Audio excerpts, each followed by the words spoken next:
Ladies and gentlemen, I am here this evening in slightly pixelated form, but I'm sure we'll get it to work. With the very lovely, the very sexy, and the very talented Mr. Gordon Parrish. Hello, sir. How the bloody hell are you? I'm very good, thank you. All the better for seeing you. Oh, you're far too kind. It's not like we've been sitting here just chatting shit for the past half hour while we've been getting set up.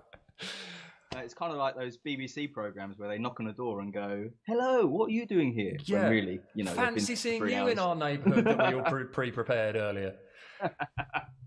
Right, so ladies and gents, let us know. So we've been having a few issues with the video quality. Let us know how it looks and sounds. If you need to hear anything better, let us know and we can attempt to tweak it from our end. So, Mr. Gordon, your name has been doing the rounds for many moons, mainly because you're one of these guitarists who, if people are in trouble, you are like the Lassie of the guitar world. You'll come and save the day and solve a crime or something and just make everyone's day a bit better by your general presence. So, how did you get sort of, especially around sort of the Essex and sort of that area music scene, your name is always thrown into the fray straight away when it comes to people looking for a standing guitarist, or so you've got such a good reputation. How does something like that come about, do you think, in your words, in your mind? I think so. First of all, to get there at the beginning, networking is just, I mean, this whole industry anyway, is just network, you know, make people aware of you, yes, basically. And I cut my teeth on jam nights. Okay. Back when I was like 17, 18, was the first sort of time I sort of played in front of people. And yeah, so that was jam nights. People kind of got to know me from there. Then I had my first band, and I dropped off the scene for a couple of years. And then when I went back, I'd say that the main things really are, and it is obvious, but it's surprising how many people get it wrong, is just learn the songs. And it sounds funny, but I've had comments from people saying, you know, it's great, you learn the songs. Yeah. And I think as a dep as well, one of the biggest compliments I got from someone in the band was at the end of a gig. I said, I went up to them and said, "Oh, you all right?" And they said, "I actually forgot you were here." And that's kind of, yeah. And that's, as a dep, I think that's your job, to make the band forget that you're there, forget that they've got a dep. Yeah, we've had that with there's several like dep drummers, for example, that we have. And yeah, it's you can tell when a band feels completely at ease with the dep. They're not having to look around as much. There's not that sort of sudden, everyone's kind of on sort of tenterhooks, just wondering if this next bit's going to go right. And as you say, that's it. Everyone just carries on as though they were a member of the band. Yeah, and that's a nice feeling as a dep as well. When you start a gig, particularly if you're depping for a new band, and you start a gig and you can kind of feel that bit of tension on the stage because they're not sure what sort of job you're going to do and how you're going to do it. And then you feel them relax sort of halfway through the first set. Yeah. And then by the time you get to the second set, it's like you're watching them at a normal gig. Yeah. And that's a nice feat. It's also I think what helps... Go on, carry on. I think what helps is, because obviously, you know, there's what you as an individual player bring as well. Yeah. But when you're depping for someone, you want to take what you offer, but also I like to go and watch a band if I'm going to dep for them, or watch some videos on YouTube and work out certain ways the guitarist plays parts that might be different to the song, how he, you know, reacts to certain bits of the songs, and then do that. That's really, and then, you know, actually you saying that is quite, because a little while I did a video about sort of like different tips of being in a covers band, and that was one of them. It's about knowing your place in the lineup depending on your dep job. So, and do you find it's a difficult thing to gauge where, for example, you could step into a a spot where they're expecting you to be full on front rock, showing off, giving it everything. But then a different band might want you to be taking a step back, allowing the singer to be more of the front man. So do you find it's handy to do the research beforehand, or is it something that you can actually gauge on the night and see how the band dynamic works? Yeah, I think when you sort of first start depping for a band, it's good to do that research and ask the guitarist, ask them. Don't be afraid to ask. Say, do you want me to be a bit more in the back? Don't be afraid of that. To be honest, once you've spent a lot of time depping for different types of bands, I mean, the different genres that I've depped for is crazy, really. Yeah. Sort of the cover bit. And you are a hoe I think once you, well, Yeah, exactly. Anything for cash. I'm joking. I'm absolutely joking. But once you've depped for a lot of different bands and dynamics, you can go into a situation knowing what's expected of you as well, based on the type of music and the setup. Like, for example, but then having said that, that can surprise you. I did a gig with some gigs with an Adele tribute band at the start of this year. Oh yeah. When we was actually allowed out of the house. Yeah. And glorious days they were. The first one, we got there and I had my own riser at the back of the stage next to the drum riser. So me and the bass player on our own risers at the back. And obviously being an Adele tribute, the focus is the Adele tribute at the front. And so I kind of spent the whole night on the riser, playing it safe. And I asked, on the way home in the bus, I asked the sort of producer, and I said, was that okay? Is that what you wanted? And you put the riser there. And he was like, no, next week, go out there and, get to the front. And so I was like, oh, okay. So sometimes, Cool.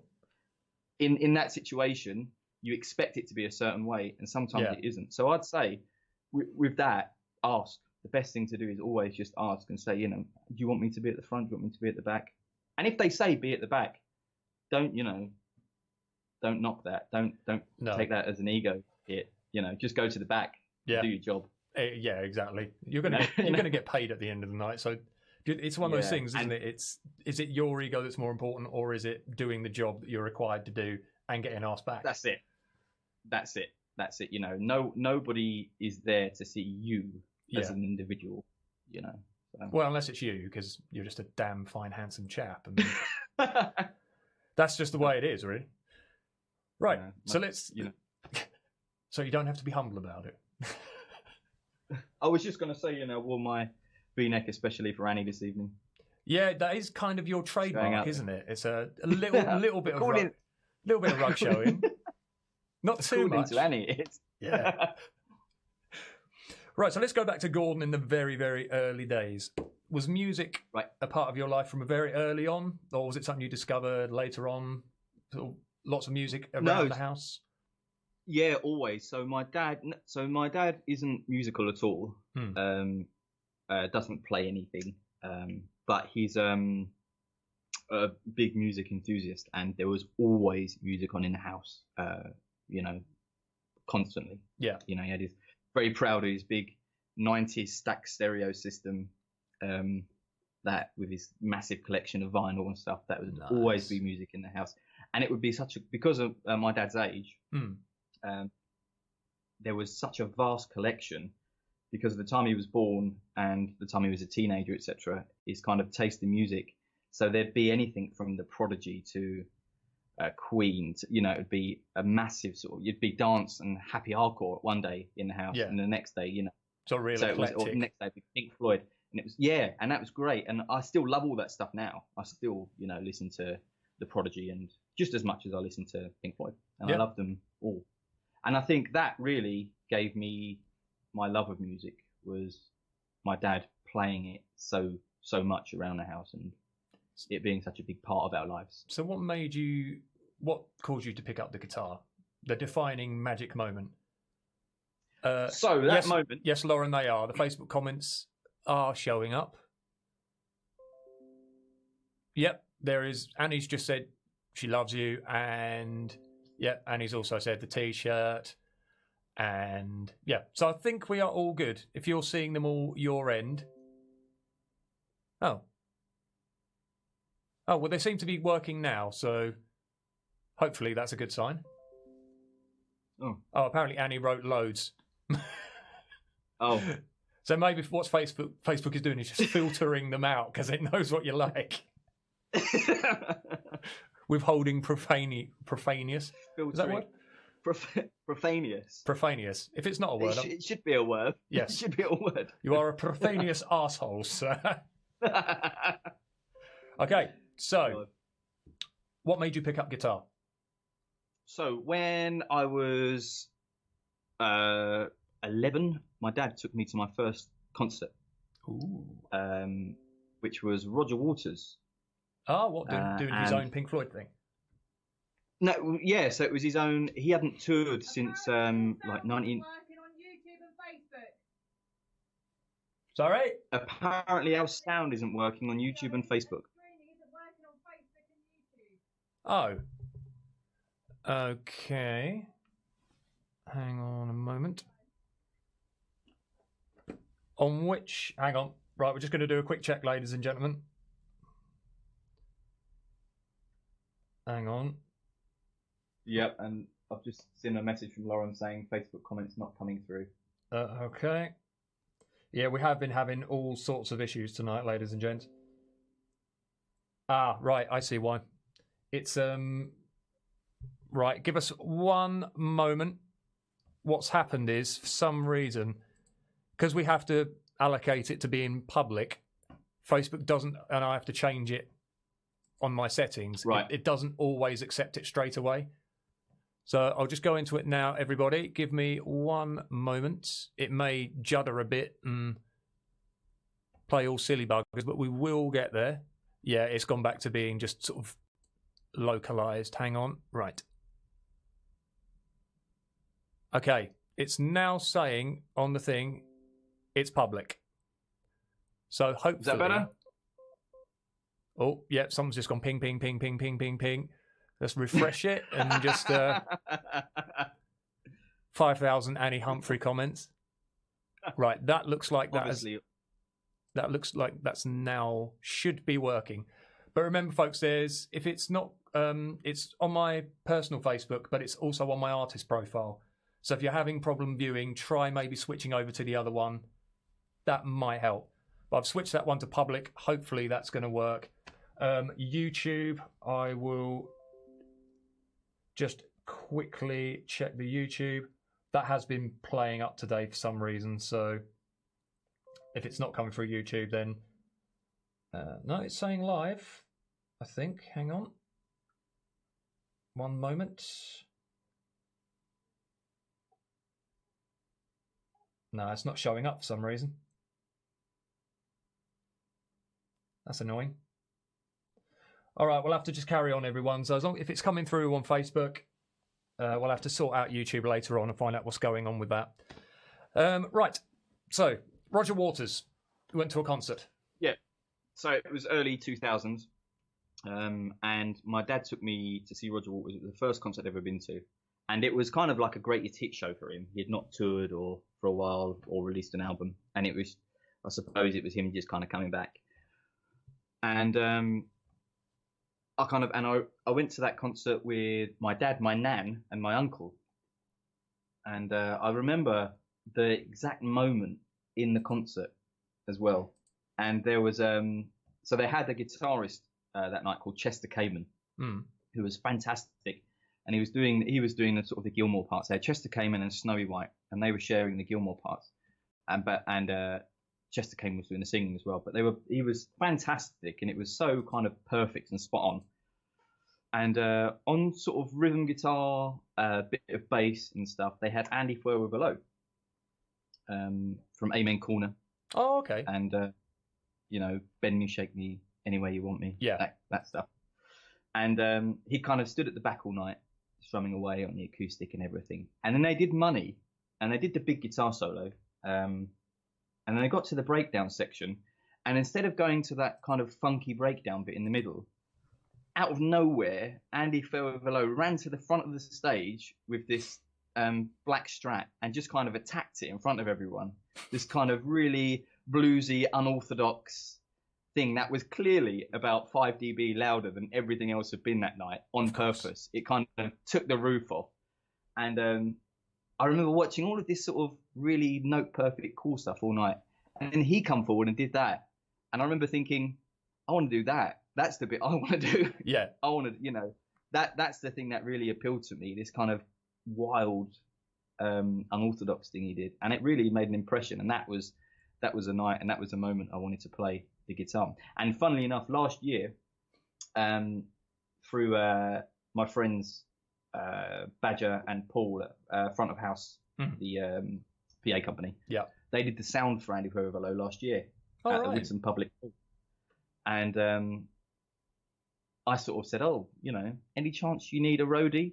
And went along and helped them, and managed to spend the night sort of chatting to him, and got to know him and told him the influence he'd had on me and stuff, which was, you know, sort of 18 years later was really nice to do. How did he take it? Was he a nice chap? He was a lovely man, really lovely man. Good. Yeah, very humble, very, very kind. You know, they say never meet your heroes, but that one went really well. I think it depends. Sorry, do you think it depends on what setting you meet your heroes in and how you conduct yourself with them? Because I know we've said this before. I can imagine if you're that people tend to forget that their heroes are human beings too. And I don't know how you'd feel if someone came up to you going, oh my God, Gordon, you're amazing, and just start verbal diarrheaing all down their front. It must make you feel a bit weird. Bloody great, wouldn't it? Yeah, fucking sure. Just ask them to sign you a blank check. I'll take it. Do you know what? I hate anything like that, and I would feel so uncomfortable. But I've got to say, when we went, I didn't say anything to him. I just kind of kept it totally professional. Yeah. And just kind of like, oh, do you want this here, sort of thing. And it was Badger who went up to him and said, you see that young man sitting? And I was thinking, oh my God, what here are we you go. doing? Stop it. But and then he came over to me and approached me because I think he realised I wasn't going to do that. Because funny enough, we was having this conversation the other night because we were watching something on television, and there's a celebrity was sitting there, and some people went over while they were eating dinner and asked for pictures and stuff. I think that's, you know, that's a situation you leave people alone. You know, wouldn't they're eating their dinner. You know? Yeah, that's that point just where you wonder, when does the brain engage? Like if you were sitting there with your family and people just kept coming over and interrupting, would you be really happy with that? And I know people... No, exactly. And people always say, well, they're a celebrity, they should just blah, blah, blah. So, well, yeah, but they are a human being too. They're allowed to have a life and a family and not be basic celebrity 100% of the time. But I think, again, people just see them as a product more than a human being and just want what they can get out of them generally. But absolutely. But that concert anyway, the Roger Waters concert, was the moment I wanted one. And that following Christmas, because that was in the July, and the following Christmas I got a guitar for Christmas. And I didn't actually learn to play for a couple of years after that. I kind of messed about on it. And I started going sort of the wrong direction in life. And, you know... Is that a story you can tell, or...? Mixing with the wrong crowds and doing stuff I shouldn't be doing. Naughty Gordon. And then I kind of got to an age where I thought, you know, if I keep going this way, I know where it's going to go. Yeah. You know, I'm going to play that guitar instead. And you know, I should write a blues song about that. You should. The trials and tribulations of a young Gordon. But that's the way I went, and ended up sort of locking myself away and learning how to play the guitar. Can you please, if you do write that song, can you call it Trouble in the Parish? Please. I think there's probably been enough of that. Is that a word? Right, so I've had apparently YouTube is working now. Hurrah. Hello, YouTube. Yeah, so all good. Everyone's happy. Sweet. Funky. Let's crack on. So what was your first guitar? It was a Squire Strat from like a Sunburst Squire Strat from like Argos sort of catalogue thing. You got a little 15-watt amp with it, and you know, I don't know. You got a VHS with it, with it, which Yeah. Nostalgia. Kids, you won't know what that is, a VHS. So you got a VHS, and actually on the VHS, I didn't know at the time, giving you kind of some tips, was Guthrie Govan. Really? Yeah. Oh, bless him. Yeah, it was. Remember those? What was that? It was an old TV channel on Sky where they used to have guitar instrument stuff. It was where Lick Library started. Oh, yeah. Do you remember what I mean? It was made by them. I can't remember the name of it though. There was loads of that kind of stuff, wasn't there? Yeah. Maybe someone in there will remember what that channel was. If anyone, Kit might know. Kit, if you can remember what the programs were called when they did all like Lick Library and everything on Sky, let us know so we can have a little reminiscence. Was it Total Accuracy? That sounds familiar. I think it was. Kit might confirm that, but it was made by them, and it was Guthrie on there, and I had no idea at the time, and you forget it was literally kind of like a guy going, here's your E string, put your second finger here. Hot licks. It was is that what it was? It was an hour. It was an hour of that. No, it wasn't Hot Licks. No. I think that's just what Kit likes to call you. Well, that's what I like. Yeah, exactly. So Squire Strats, because I've always wanted a Strat, because and we'll see from the sort of stuff you're playing. Yeah, Kit's just said, maybe that was a porno. Exactly. But yeah, Squire Strats always plays so nicely. Even just the real, surprisingly well. Did you find when you took like a jump from a Squire up to a proper Fender, obviously the tone is generally going to be better, but playability-wise, did you notice how much of a jump there is? I did at the time, but that's only because when I got the Squire and I knew nothing about the guitar at all, it came out of the box and I played it and how it was. Okay. And then when my dad got me, you can see a corner of a Fender hanging on the wall there. Oh, yes. Can you see that? My dad got me that when I was 15. And it was my first. It's my first proper Strat. It's a mid-80s Strat, and that came from my guitar teacher at the time, and that was set up, and that was great, and that was So I went from having a guitar from Argos that hadn't been set up at all to a perfectly set up 80s Strat, and so I was like, wow, I can actually learn how to play now. But having said that, if the Squire had been set up, they're great. I think for a beginner guitar, they're really good. And there's a famous guitarist called Jack Pearson who plays a Squire Strat that he got in a charity shop in Nashville. Excellent. Just to and annoy everyone. I know. Plays it better than anyone else. So good. Perfect.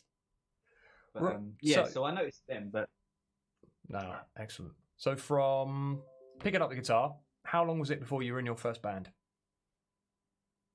I was 18, and we were Salem's Rock, we were called, which was the worst band name in the whole world, but we were 18 and thought it was amazing. I don't know. I think you could use that these days, let's be honest. It's better than some band names out there.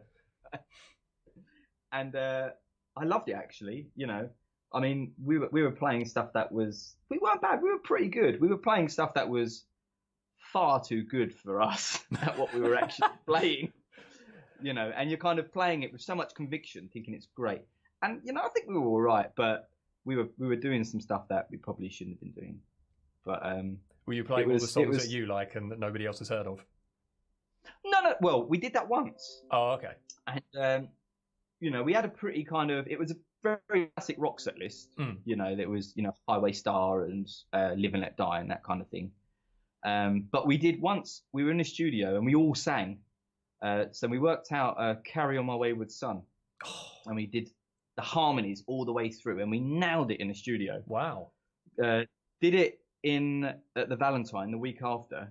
Finished it, expecting this massive round of applause for this monumental track. And there was nothing at all. And if that wasn't a lesson learned, I don't know what was. I bet there was something. It was play Oasis. That's usually what you get. Yeah, that's it, isn't it? Yeah. But can we have Sweet Home Alabama, please? Fucking hell. Mike Ellison has said hello. He's testing, see if he can comment. James Jansen said, I think their first band were called Slot Bucket.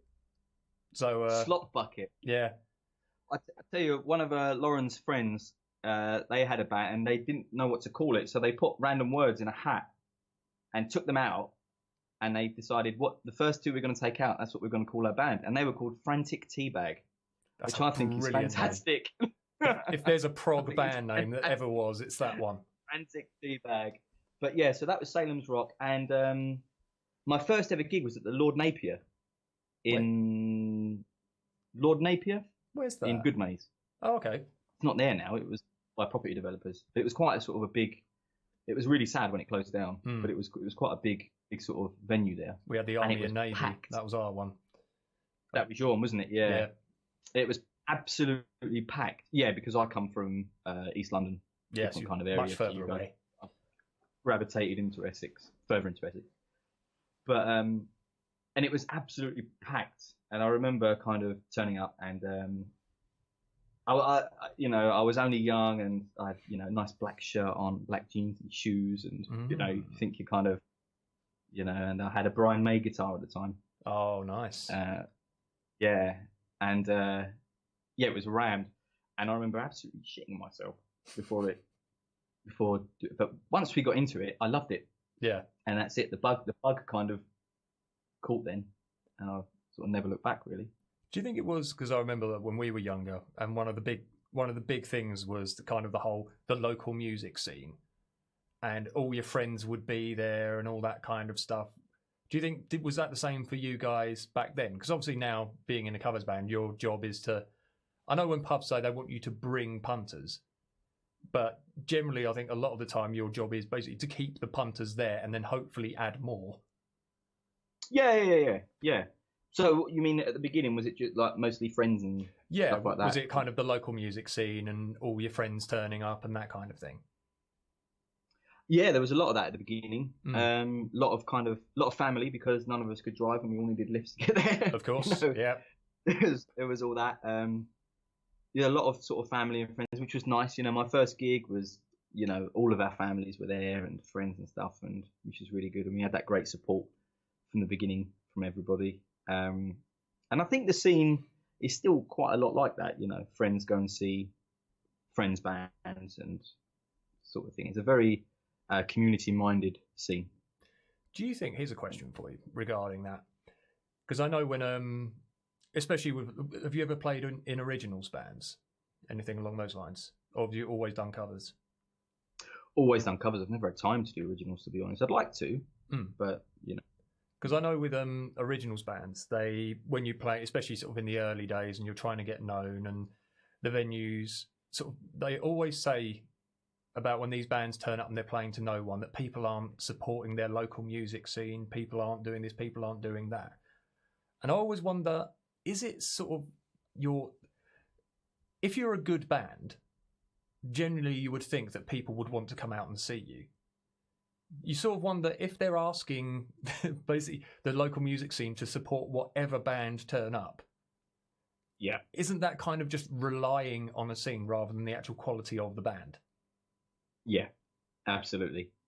Yeah, just turn up and buy our beer and sort of regardless of who's on. It's like, well, yeah, maybe the band should actually do more to promote themselves, to make themselves more accessible, put the legwork. Because I remember when we were young. How old are you? You're still young, aren't you? Because you're a bastard. I'm 30 in 2 days. Really? Ooh, nearly happy birthday. Shall we, everybody? Ready? Together? 1, 2. Happy birthday. No, can't be asked. Well, yeah, so I'm 10 years older than you. So it used to be a case of people outside gigs would flyer, they put posters up and everything like that. These days, it's kind of, just put it on Facebook, and then hopefully people will turn up, and if we don't, we can bitch and moan about it. So yeah, that's absolutely right. But I would say as well, you get venues at the same as with that as bands, and when you look at venues like the Crown in Romford, which is always busy, but they have a board outside with who's going to be there on what night. They've got posters all over the inside. They've got their own social media. They advertise as much as the bands do. And I think when it's just expected to be one-sided, you know, when bands expect it to just be the venue, or when venues expect it just to be the band, it's not going to work. No, especially these, because I mean, there are so many bands out there, and they're all fighting and, you know, scrabbling over. I mean, I know the Crown is just rammed out all the time, gig-wise. It's very difficult if you're a new band to try and get in there because they're really, really busy. But we've played where venues haven't even advertised us, and people are surprised when you turn up. Oh, we didn't realise you were here. Well, you know, we've put it all over our social media. We put it on this, that, and the other. Yeah, the venue didn't mention it. They didn't write it on the board or anything. You're like, oh, okay. Yeah. Fair enough. Yeah, but the thing with that as well, with venues like the Crown and the Admiral Vernon and stuff like that, where it is hard to get into them because their waiting list is so long and stuff like that. And a lot of bands can get kind of funny about that and be like, oh, you know, it's the same old bands and all of that. But going back to networking, like I was saying earlier, I've been going to both of those since I was 18 years old. Yeah. You know, I'll always, you know, touch wood, hopefully, as long as I don't put anything together that's rubbish, I'd like to think I'd always be able to get a gig in either of those venues, because I've gone from being, I'm now friends with the people who run those venues. But that, you know, that's a relationship you cultivate over a long time. And, you know, I don't just walk in and say, give me 9 gigs every year. You don't do that. But at one point, I was going to the jam night at the Crown every week. Yeah. You know, you support the venues and the venues support you. You can't just turn up at a venue once at the jam night and say, oh, they're crap, they didn't give me any gigs. You know, it's like, you know, there's a bit of give and take both ways. Yeah, well, that's the thing, isn't it? Because from a venue, from a business point of view, when you're having a band in your venue, you're investing in that band, hoping that they are going to deliver, that they are going to, you know, fill the place out, they're going to sell beer, they're going to be able to afford. And, you know, obviously that's a relationship, as you say, you cultivate over time. They can start to depend on you, you can depend on them. Like we have like the Boar's Head in Braintree.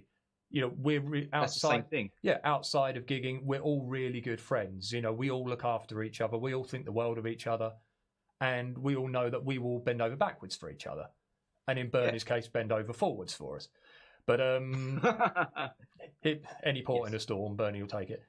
But yeah, and there's certain venues we've been like that. But one of the things I've noticed with a lot of bands, when because there's so many bands at the moment, isn't it? The scene is pretty much completely awash with bands, more than ever. But you get the bands that, and I suppose it's like anything in life, the more that the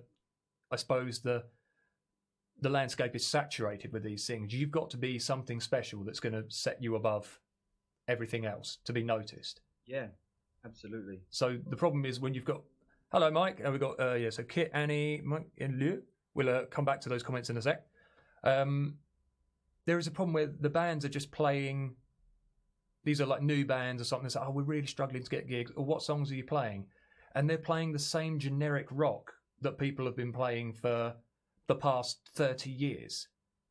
Yep. With nothing modern, nothing different, nothing quirky. And you could just literally interchange any of those bands with each other, and no one would know any different. And know your venue. Yeah. Know your venue, you know?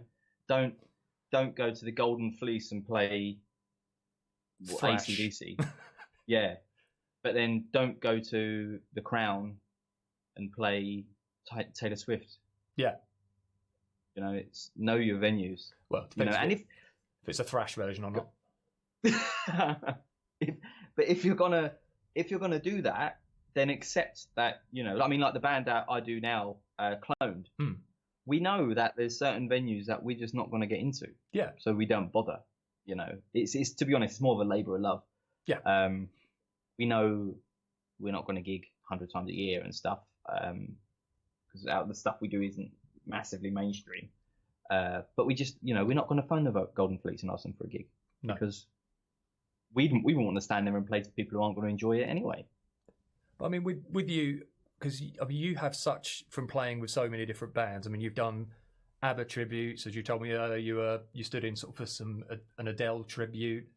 you've done orchestra work as well, haven't you? You've done pit work, I think, or is it theatre work? Yeah. So So for the last 5 years now, I've been the guitarist at Greenwich Theatre's Christmas Panto. Oh, cool. Which we actually won an award this year for the best off West End panto. Well done. Yeah, we were all really proud of. Do you think have you seen pantos outside of that, just as a general go to watch them? Never seen one.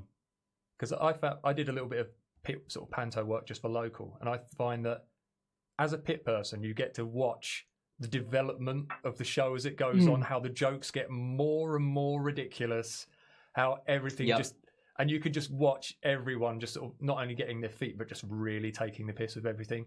And I think that makes it even more fun. I mean, I end up crying sometimes. Yeah. Absolutely crying with laughter, belly laughter. And it's funny you say that. You watch the jokes develop. You watch them develop, but you also watch that point where they go, oh, shouldn't have gone that far, and then pull it back again for the next show. You know? It's like, oh, there's children present, isn't there? Whoops. Yeah, that's it. Yeah, right. We've got a few questions, and then we're going to go on to some tasty hot licks from Hot Licks Gordon. Oh, hot licks. Yes. I don't know why we turned it to Partridge there, but never mind. T.L. James put, I learnt the song off Gordon's YouTube channel a while ago, maybe 4 years ago, acoustic cover of Snow Patrol's Run. So, okay. Yeah. So, wow. Bizarre, isn't it? Oh, thank you. T.L.'s from America as well, so that's even proper long distance learning, that is. I hope I play it right. Because if I didn't, you're not. Yeah, if I can't do it, you can't. And he says, do you think it's because these bands just aren't good enough and it's easier to moan, some of them? I'd probably say that. Some bands, they can just... I've depped with bands who can just about play and sort of hold the tune together. So it's... I think you've got to be realistic. It's a funny thing because the cover scene, people often say it's a hobby. But at the end of the day, you are charging somebody money. Yeah. And I think when you're charging somebody money, you're selling a product. And when you're selling a product, it has to be of a certain kind of level, really. Yeah. You know. And funnily enough, the kind of people think the better a band is, the harder the dep is. But for me, it's actually the opposite. I remember because I dep quite regularly for Expose. Yeah.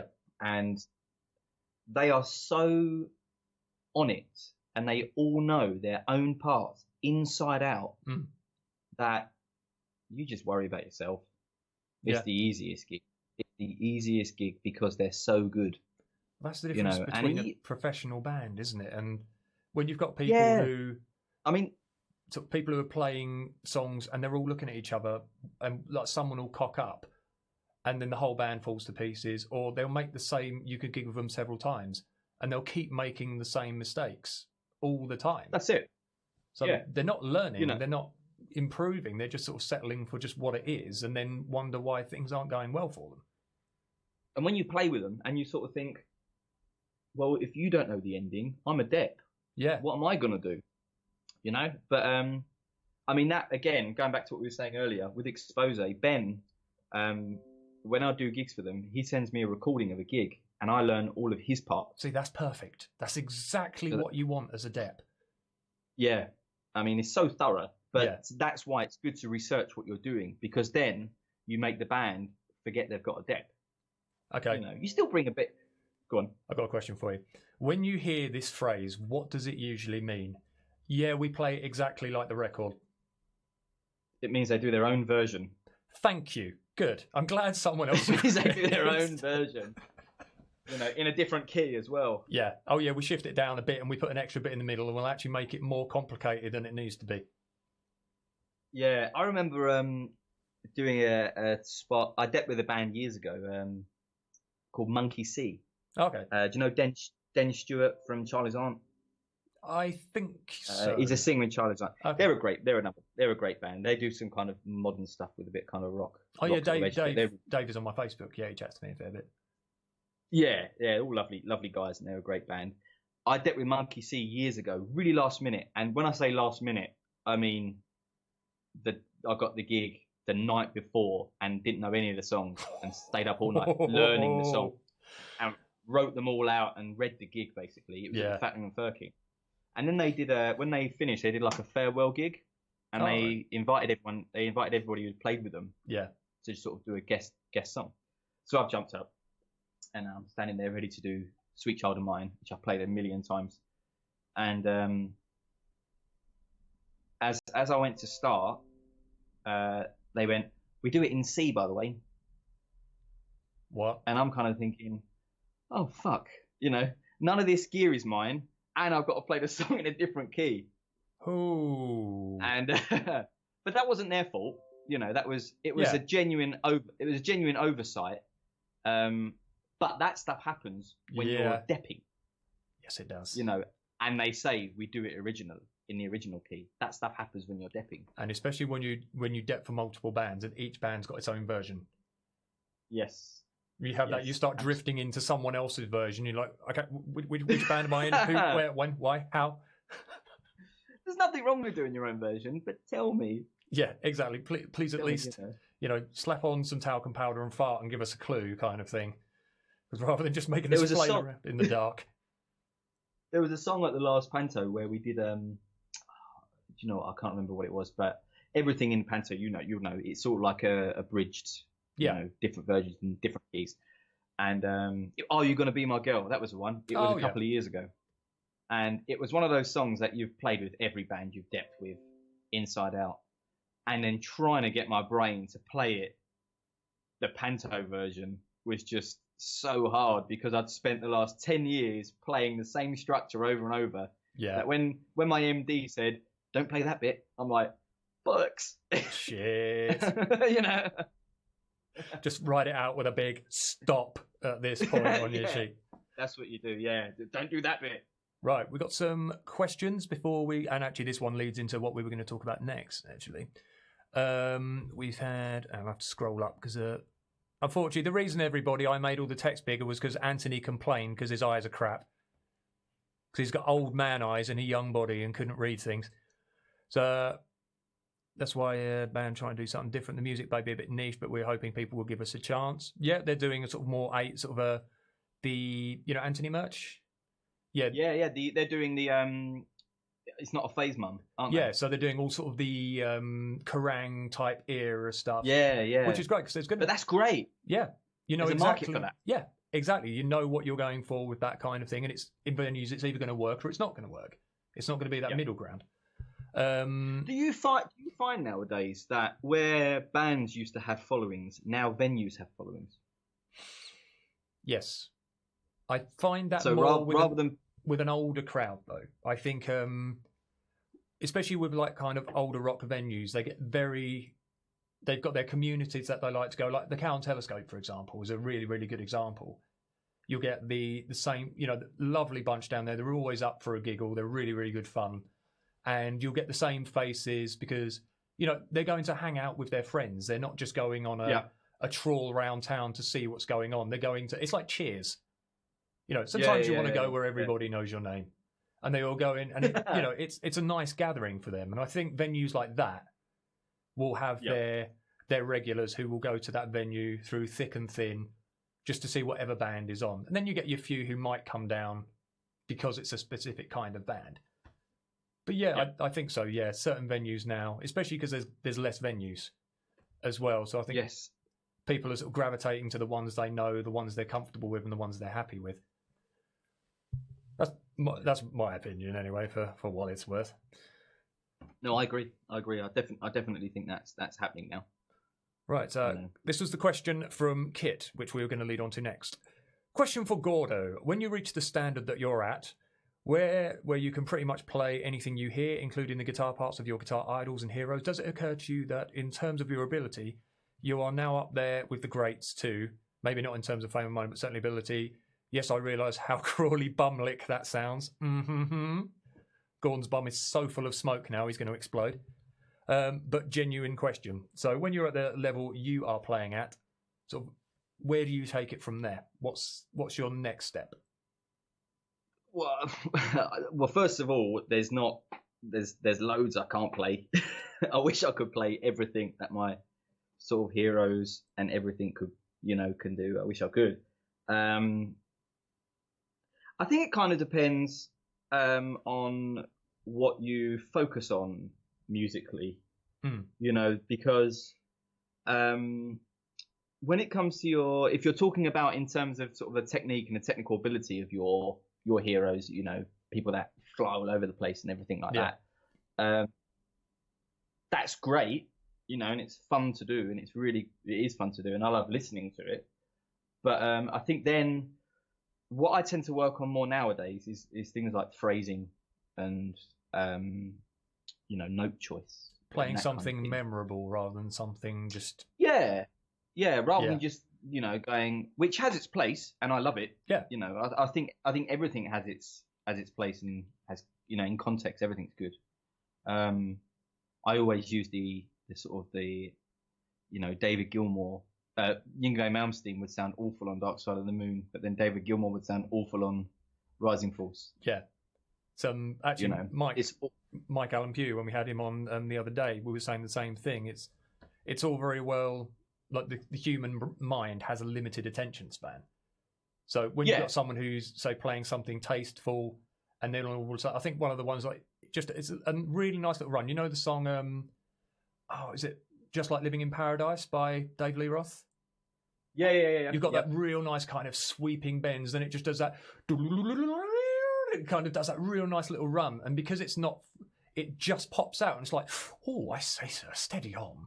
It's got It you just captures the moment, rather than if it was Malmsteen, it would go.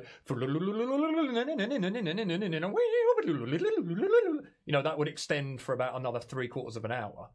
But again, which in itself, you listen to Malmsteen because you like what Malmsteen does. So absolutely. So he is, as I think Steve Vai said when they did that guitar, Malmsteen is unique.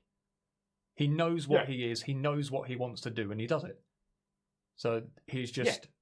So therefore. And you know what? Good for him. Yeah. He's himself, and he always has been. But I think in terms of kind of working on technique and stuff, there's loads I can't do. And funnily enough, an aside to that is the sort of physical aspect of what you can and can't do. Like one of my big guitar heroes is Richie Kotzen, the Winery Dogs. He's phenomenal. Yeah. And he plays some incredible stuff, which I will never ever be able to play. And the reason for that is because his hands are twice the size of mine. Yeah. So we're all limited by our physical capabilities, aren't we? All limited by that. And his hands are so big he can do stretches that I just won't ever be able to do. But that's no different to being a singer, isn't it? You've got every singer is going to be exactly. They have a range that they can work with, their body, their metaphysical sort of makeup. And metaphysical, is that the word? What does metaphysical mean? I've just said it and I'm not quite sure what it means. I know what you mean. Like most of my words. They're the body shape, their structure, their jaw structure, their vocal cords, everything is different. So Barry White is not going to sing sort of Bruce Dickinson from Maiden, no matter what happens in life. No, and that's it. And I think when you're doing your technique and things like that, sometimes that's important to know, and that's important to, because you spend a lot of time going, oh, why can't I fucking do that? Paul Gilbert can do it. Yeah. You think, Paul Gilbert can do it because his little finger's the size of my arm. Yeah, he's ridiculous. That's why he can do it, And that's the thing, and there's loads I wish I could play, which I can't play. Well, Mike's just said you did a great job of Oblivion, though. That was awesome, your rendition of that. Oh, thank you. Yeah, thank you. Was phenomenal. Love that stuff. Nothing too stretchy in that. What else we got? Andy says, actually, I remember hearing about this show. They're talking about Malmsteen. Malmsteen was a twat. He came to ACM to do a guitar lesson, then he turned his back on the class every time he played, so no one could see how he did it. Yeah, there was like him. He did a show and just sat down on stage and just couldn't even be asked to stand up in front of everyone and things like that. But he's got a reputation he deserves, I think. Yeah, like quite a few people, unfortunately. No smoke without fire and all that. But so you're sort of inspired, like, say, Richie Kotzen, you're a big fan of. Who else playing-wise as well for you? So the big one for me, which sort of was everything for me at the beginning, is Brian May. Brian crops up in so many people's loves of Guitarist. Well, just because he gets it right. You know? Yeah, exactly. And we were talking about this, and I was with some friends who, and we were talking about guitarists having their own licks, you know, and saying one of them, my friend Simon, said every guitarist has 3 licks, and all they do is those 3 licks in different, you know, permutations in a different way, you know, and that's all they do. They just have their own 3 licks, and they're going, what about you know, Richie Kotzen? Yeah, he does this, he does it. Yeah. What about Malmsteen? Yeah, it's all this, this, and this. And I went, what about Brian May? And he went, now you see. And it's because he doesn't, you know, you listen to his solos and you listen to, you know, Bohemian Rhapsody, whatever, and they're kind of pieces of music on their own. Yeah. And as much thought has gone into those as the rest of the song. Yeah. Yeah, and that's what sets it apart, I think. It's not just a guitar part, is it? It's an orchestration. It's made to be a part of the song rather than an ego trip. Just to have your shining moment. Yeah, and I remember him talking about Nuno Bettencourt doing the Get the Funk Out solo. I watched that, you know, yesterday. The tappy thing. You watched it, and he says on there, "I'll never be able to do that." But you know what? Doesn't matter. You don't have to do it. No. You know what you do is great. Do what you do. Well, that's the thing. If you're I always thought it's the same with singers as well. You've got people who can do things, people who can do them very well, but it's the people who've got that uniqueness that when you hear it in a record, you immediately go, that's so and so.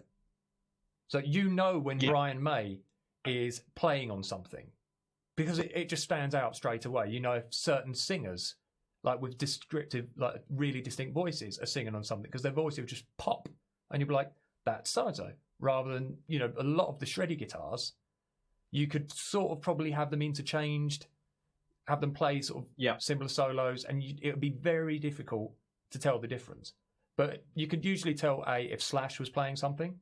You could tell if Brian May was playing something. Who are sort of the other real kind of someone like Mark Knopfler?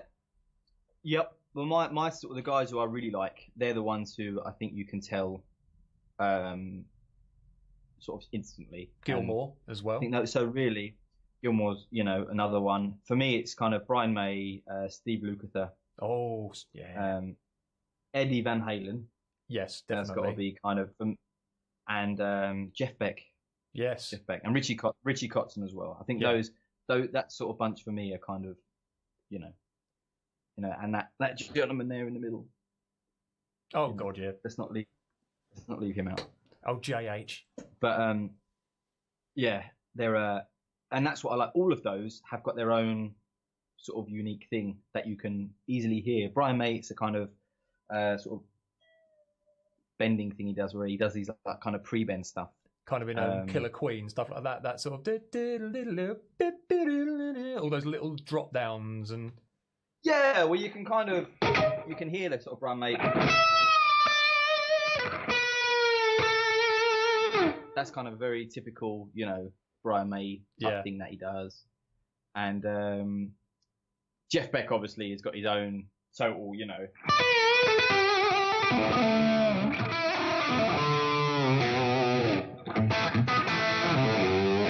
Got his own, again, sounds exactly like himself.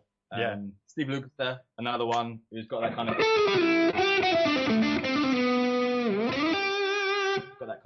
typical, real nice pull-off slide kind of. Yeah, you know, those kind of weird, into the note stuff. And Richie Kotzen as well. He's got that whole legato thing going on,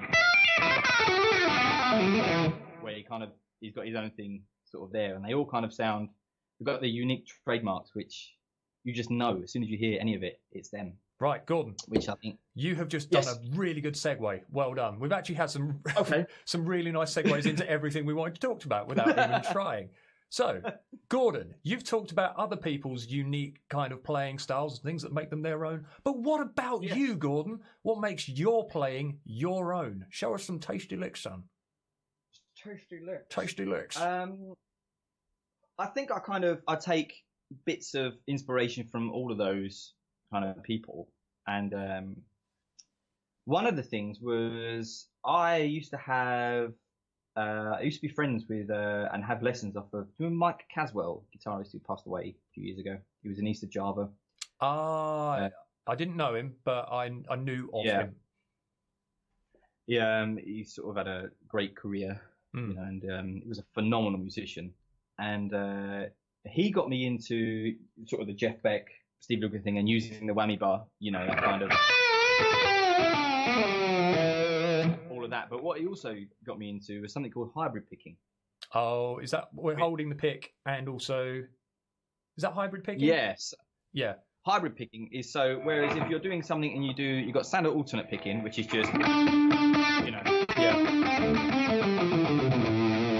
which I do that as well. But what I also do is my up strokes are my middle finger. Ah. So my down strokes are the pick. So it'll be like that. Can you see that from there? Yeah. So it's pick and then. Oh, yeah, cool. So you end up with like, and you get some really kind of cool double stop, almost country. Yeah.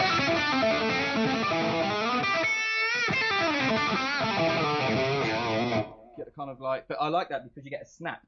Yeah. You get a snap that if you don't get with a pick. No, there's a real distinct. Yeah, if you do it with just a pick, but then if you get. If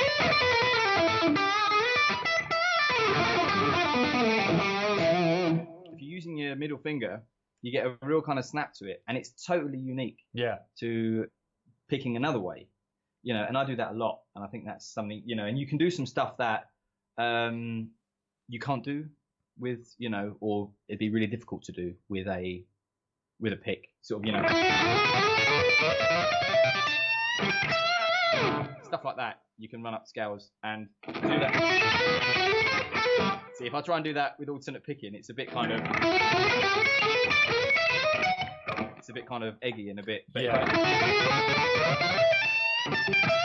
do it with the alternate picking, the hybrid picking. Yeah, and that's something I do an awful lot of. And it's so noticeable as well. Like you say, that it's just a completely different sound from just using a pick to, say, doing the hybrid picking. That extra snap that just comes in, it just changes it completely. Yeah, well, if I use a bit of a cleaner sound. You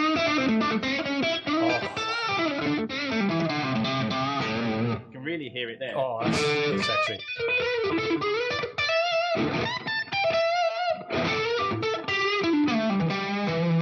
You can really hear it with all that kind of stuff. It sounds cheekier, doesn't it? Cheekier and saucier. Yes, it's kind of got, if someone said to you, play that part, but do it with attitude, then,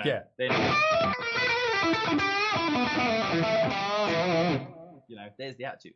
Excellent. Right, I've got a few questions, I think. Anthony said, very true about recognised playing. Heard Ozzy's new song, Ordinary Man, on Planet Rock. Knew without looking it up that the solo was Slash playing from the note choices and the bends. Correct. Michael Caswell, awesome, king of Beck and Lukeisms. Glenn says, always wondered how you got that sound. Now you know, Mr. Glenn. And Chris Firth says, hello, nice people. Nice people? Who said that? Chris Firth. Who said that? Oh, which one? The sound? Glenn Newton. Okay. So there we go. Always nice to let people know how things happen. So with the hybrid picking, that's different to chicken picking, isn't it? Well, or is it? Yeah, I mean, I'm no chicken picker at all, but it's kind of the same sort of concept, It's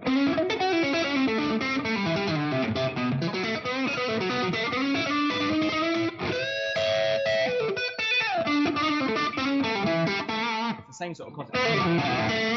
sort of concept as, but chicken picker tend to use more of their fingers, which okay. I'm not very good at. So, because you started, you said, because Richie Kotzen, do you say he used to play with a pick, but now he plays with fingers, or does he do hybrid? No, so he plays, but he used to do hybrid. Right. So, but now he just plays completely with fingers. Bastard. So like that, But then again, that's the thing. When you're kind of learning, going back to what Kit was saying earlier, about when you go, I tend to practice everything I do with every technique. Oh, excellent. If that makes sense. Yeah. So like if you take like something like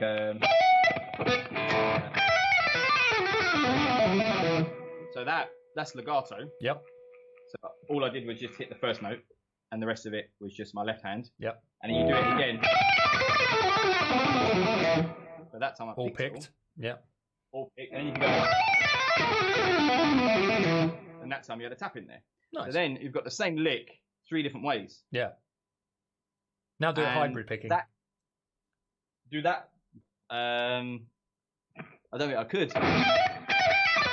No, you can't, because I'm going down, and it's the type of run it is. You wouldn't hybrid pick that. No, you couldn't hybrid pick that. It's the type of run it is. All right, I'll let you know.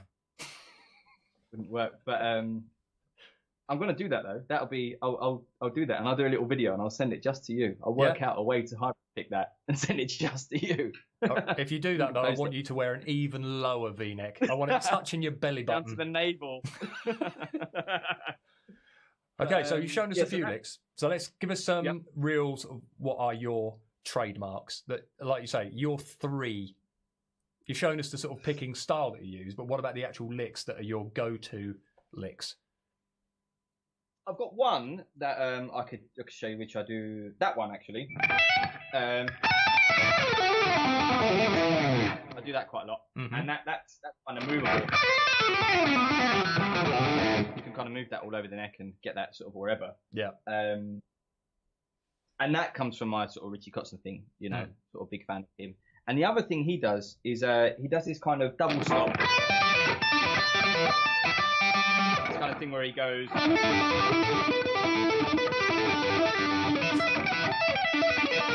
Does that kind of weird double stoppy thing. Yeah. And I like that, and I do it sometimes, but it's so much him that it's one of those things where you don't want to do too much of it, because then people go, oh, it's that Richie Kotzen lick, you know, sort of doing it.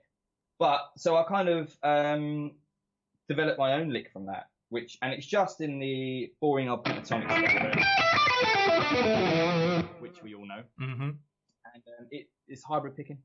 Ooh. And so it's this double stop hybrid pick thing. And what I do is I go. So it's like that, nearly. Fuck that. So it's like that, and that's the weird rundown. It sounds so Winery Dogs, doesn't it? So if I do it clean now.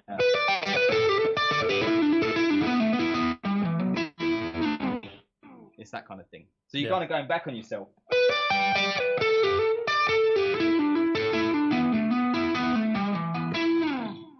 But you know, if you're doing that.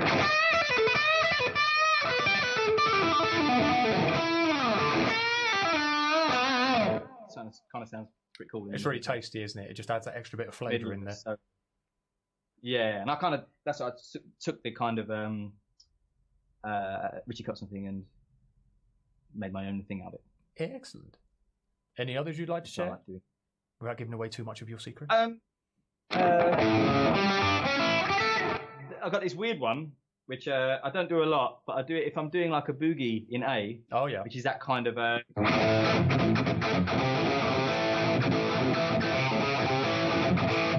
I've got this really weird thing, which I stole the idea from a guy called Phil X, but it's not his lick.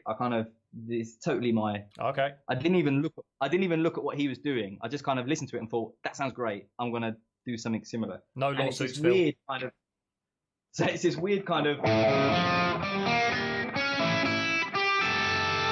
Which when you do it like that. Sounds really weird, but if you imagine like a kind of nice,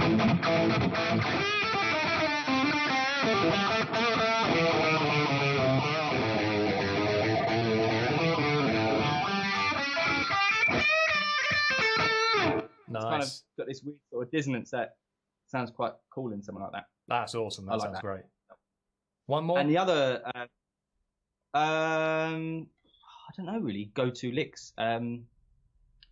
To be honest, Lauren will probably be able to tell you better than me. She's probably She's heard them so many times.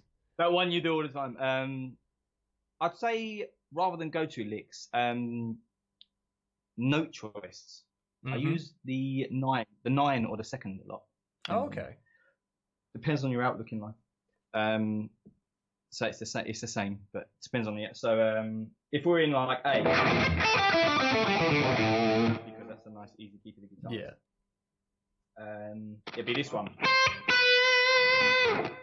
Oh, when you're doing, so if you're doing like you know,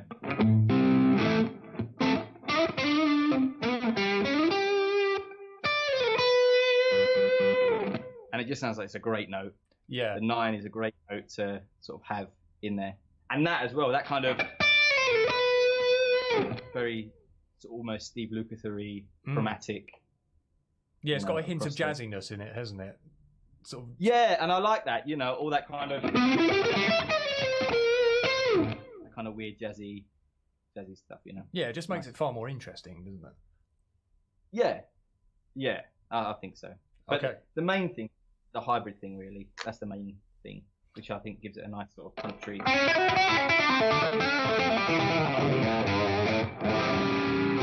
Almost country. Nice idea.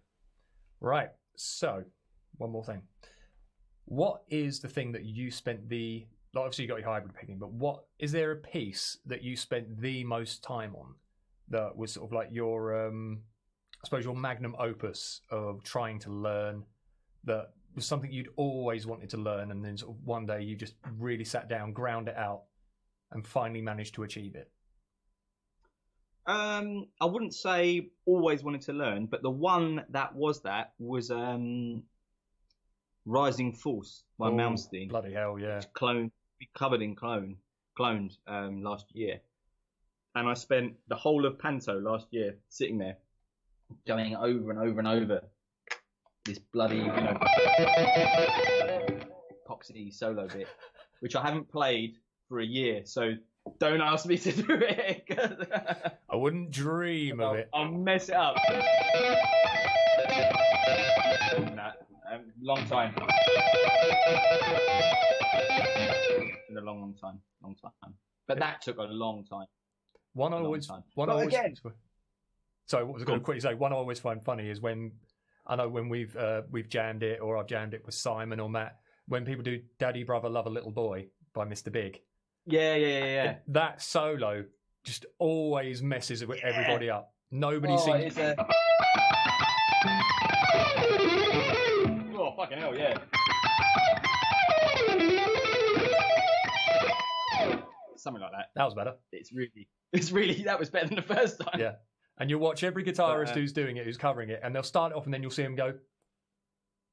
Yeah. And they'll do the wince of, oh, bugger. And then it'll just be like, bollocks to it. Just carry on. Because we get back to that bit where Paul Gilbert's got really long hands, really long fingers. But again, what we were saying earlier, kind of, you know, that's really good and that's really fun and it's cool. And you need it. You do need it. It's great. But I did it, definitely did it, and I think most guitarists do it, is they neglect the rhythm playing when they first start. And, you know, that's all well and good to be able to go, you know, to be able to do all the kind of, to be able to do all that stuff is great. But if you can't go, if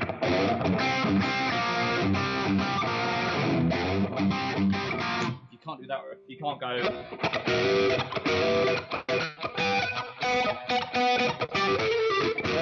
can't do that, what's the point of the other stuff? You're only doing the other stuff for 10 seconds in the middle of a song. I've met several guitarists actually who, again, it's that same thing. They spent all their time just bedroom shredding, but they just couldn't play simple rhythm stuff. No, and when you look at Eddie, take Eddie Van Halen for example. You know, everyone goes on about, you know, goes on about that stuff. But his rhythm playing was unbelievable. I mean, incredible. And that's the stuff. That kind of hot for teacher. You know,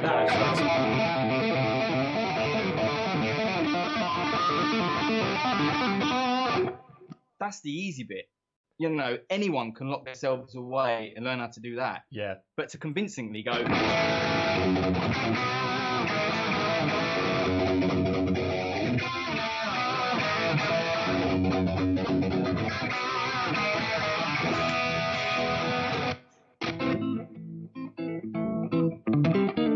convincingly do that. Yeah. You know, and get that bounce. That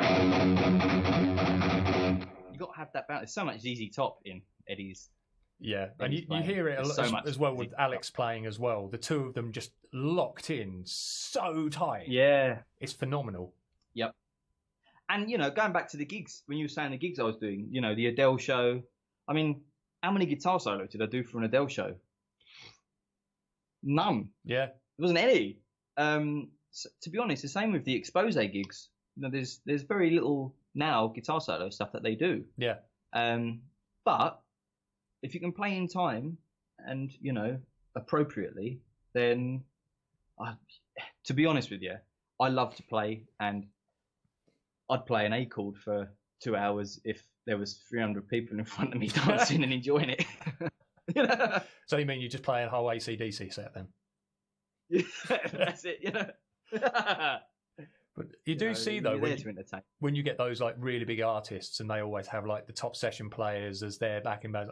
One of the ones is someone like have you ever heard the album Encore by Lionel Richie? Yes, yeah, of course. The musicianship in that is just absolutely out of this world. Just you can tell that every player in there is the creme de la creme of their craft. Of course, yeah. Well, look at Michael Bolton that we did.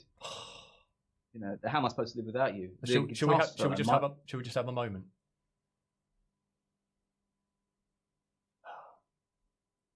Wipe a tear. The guitar solo. The guitar solo with Mike Landau. You know, one of the best guitarists in the world, and you know, it's just next level stuff. Yeah, and it's not hard to play. No, but it's a that perfect solo. It's not hard to play, but it's perfect. Yeah. It doesn't need to be, you know, like we were saying, it doesn't need to be that. It doesn't need to be that, because it's that. You know, that there, you know, the vibrato, that's where it is, you know. Next time you do that, I want you wearing a full-on flowing golden locks wig. You're going to be standing on a mountain, shirt open, Albert Eagle in the background, and some wild horses running through the desert.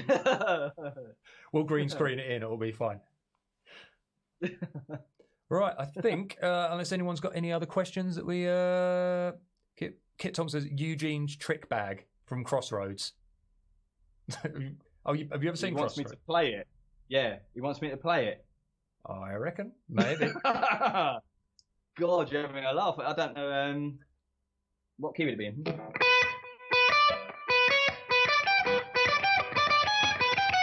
No, I wouldn't even know it at the start, Kit. Never learnt it. Never learnt it.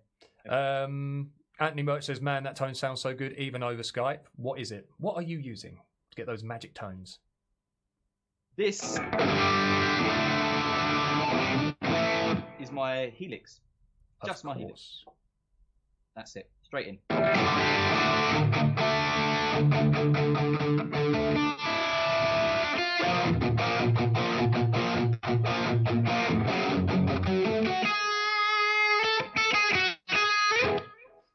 Yeah, sounds really good. Very tasty. Yeah. And Lauren, your lovely lady says, I think in regarding our Michael Bolton description, sounds like her dream last night. So that's what you're going to be doing later. There we go. I'll drink to that. Bust out the outfit, sunshine. Right. I think, that actually went on longer than expected. Plenty to talk about. So I think we could have easily gone on longer. Yeah. Are we going to do something for... I think the bandwidth is struggling a little bit. So I think we can. Okay. We've been able to get away with because we were going to try and do a song together, but I think it will struggle and break down a little bit. But it has cleared up. The pitch has cleared up, so it's gone better considering how it started, where it was a mechanical car crash with everything not working. I think we finally pulled it together. So cheers for joining us, dude. It's been absolutely lovely to have you. Yeah, thanks for having me. So when all this silliness is over, all this viral lurgy crap, where will you be? What will you be doing? Hopefully gigging, if a venue's reopen. Yeah. Well, I'm in a wedding function band. I've been doing that for nearly a year now. And it's such a shame because our summer was, like quite literally 8-9 gigs a month. Yeah. Which is all gone. But I say they're all gone, they're all being moved. So although they're gone, they'll be there when all this passes, I'll have that. I've got some more Adele shows lined up. I've got some stuff. If the Panto happens this year, I don't know, because auditions start for that in July. It's going to be a close call, isn't it? We'll see what happens. July, August audition starts, so we'll see what happens for that. It's going to be a shame if that doesn't happen. Other question then: when are you and Lauren? Because Lauren is your very, very talented, very lovely other half. When are you two going to do a nice little stream from your house? I think you should, and I think everyone would agree that you should. We're not sure yet. We'd like to. I think we held off for now, just because for the first couple of weeks there was like 15 streams every night. That's true. So we thought we'd probably leave it for now. But we will definitely do one now. We've spoken about it and sort of what sort of stuff we'd do and all that kind of thing. And now I've worked out how to do all this and get this sort of set up with the tracks and the sort of direct guitar sound and that kind of thing. With the mic, we'll be able to do it with sort of good quality as well. Excellent. So we'd like to do it. But we've had a follow. I've been enjoying. Sorry, one quick sec. We've had a follow from Alien Dan. Thank you, Alien Dan. Very much appreciated. Can't see where he's followed from, but wherever you have followed from, Alien Mars. Dan. Yes. It's probably the Switch, I'm guessing. So thank you very much, Mr. Alien Dan. Leanne just says, yes, please do. So Leanne has spoken. You two must do a live stream. Yes, we need to do another song as well. Yes, we did do. our Surrender. Yeah, we've done our Michael Bolton. So we'll have to think what's going to be on the cars next. Maybe Carry On Wayward Son. Oh, fucking hell. Oh, is it?